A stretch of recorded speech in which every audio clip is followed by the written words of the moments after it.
Waka waka waka, what's up? Today, we're going to be doing an unboxing, first impressions, and full review of the Fanhome Excelsior II Class. Let's shields up, engage, and take it to the table.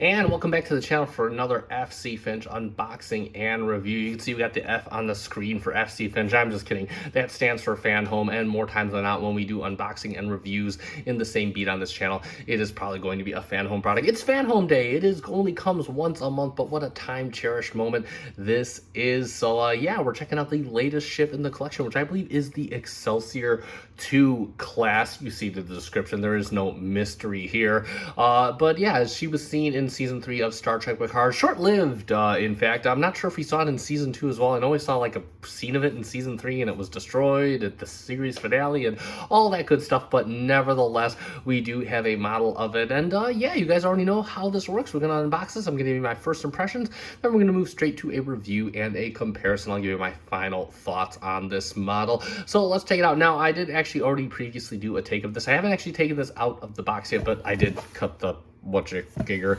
and yeah, then I accidentally turned the box and showed my previous address. We're in the new FC Finch studio, by the way, so not that the address would have done anything good for anybody, but nevertheless, let's get this out of the box. And you can see typical Fanhome packaging that comes with their signature purple box, and there it is. There we have the U.S.S. Let's get it off the table right quick here.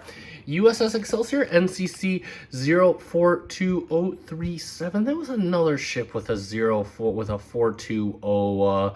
I thought it was the Centaur that had that, but nevertheless.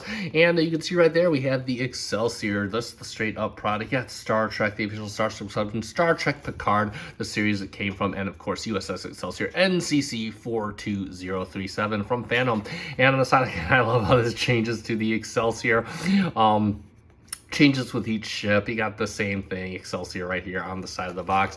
The other side, you got Fanhome, all in their purple and white text. You go to the other side, you got Fanhome as well. And then on the side, you got the nice side shot of the product right there.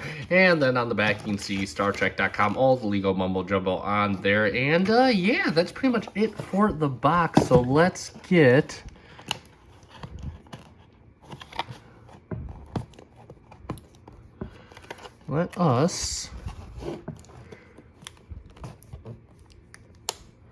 there we go. I'm just gonna gently peel the tape. Not worth it to try and cut. There we go. Look at that. We can do precision here on this channel.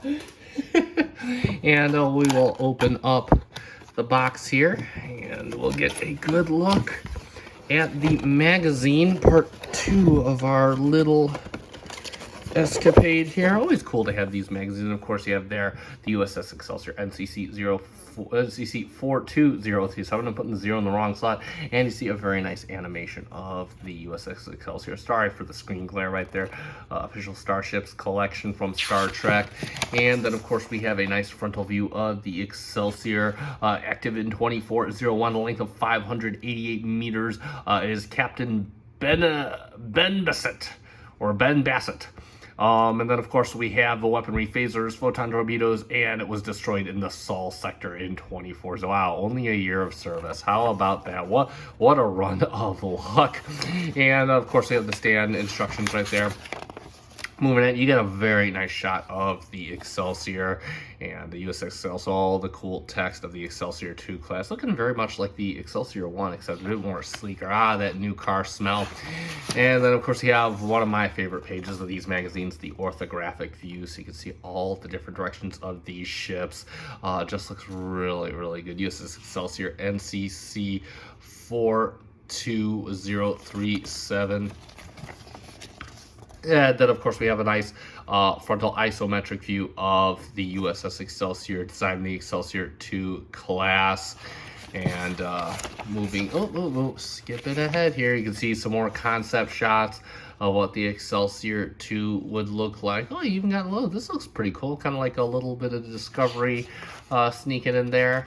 All the little tidbits And then, of course, there we have with the Excelsior II, more sketches.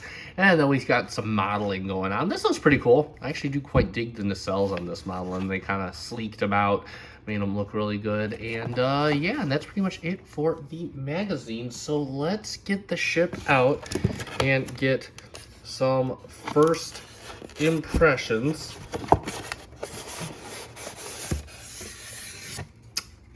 And both the ship is intact, so there is that.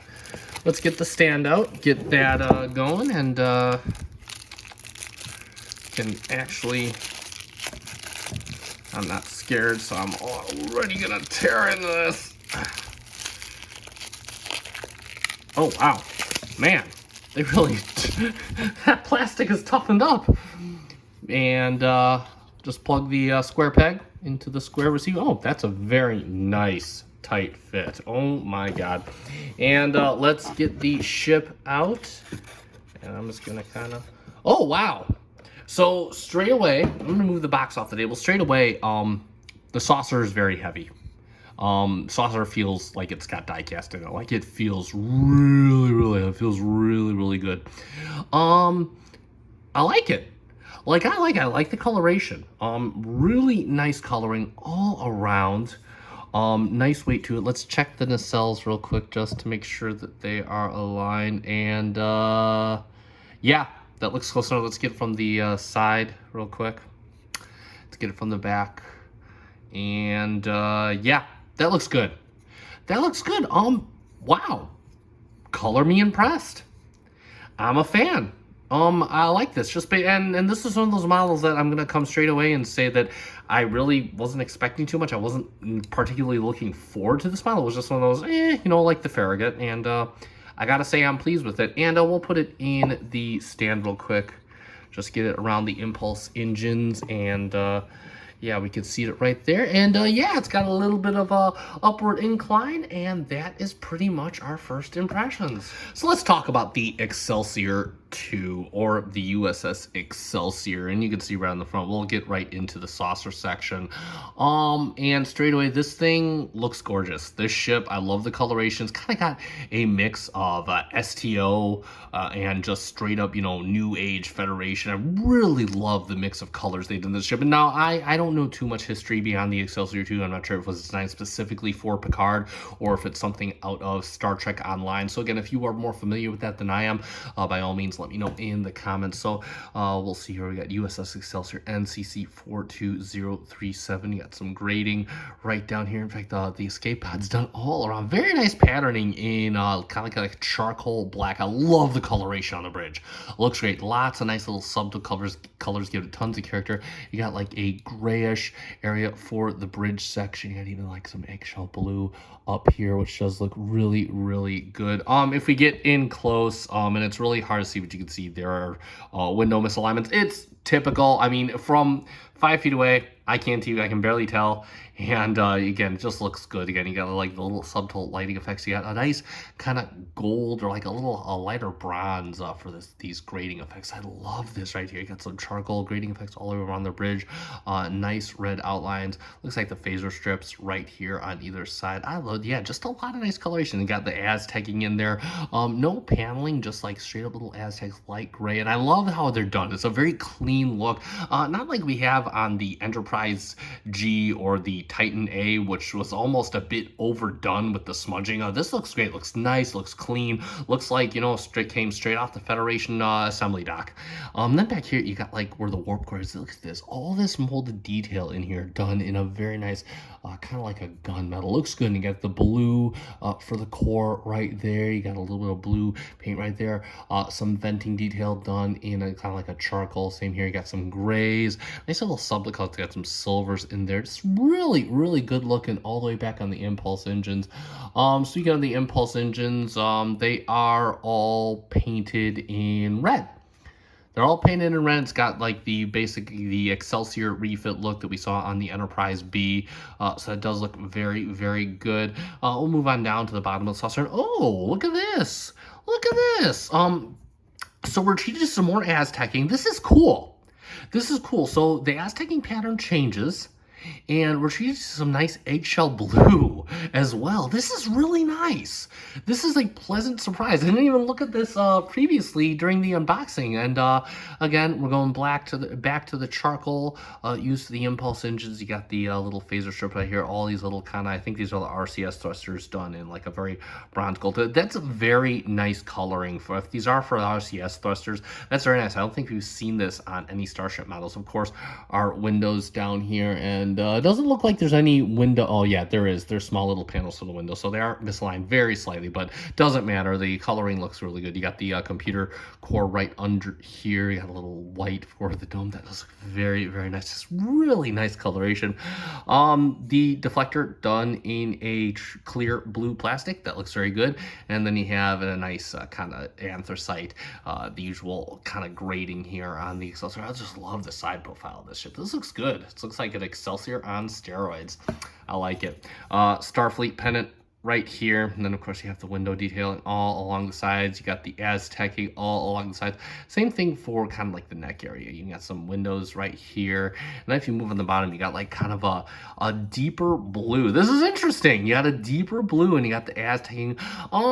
I will say this, I don't mind it too much, but I feel like the Aztec is getting a bit repetitive and almost overused. It's not a show killer by any means. The coloration on the ship more than satiates that, but just, you know, something I noticed. And what do we got here?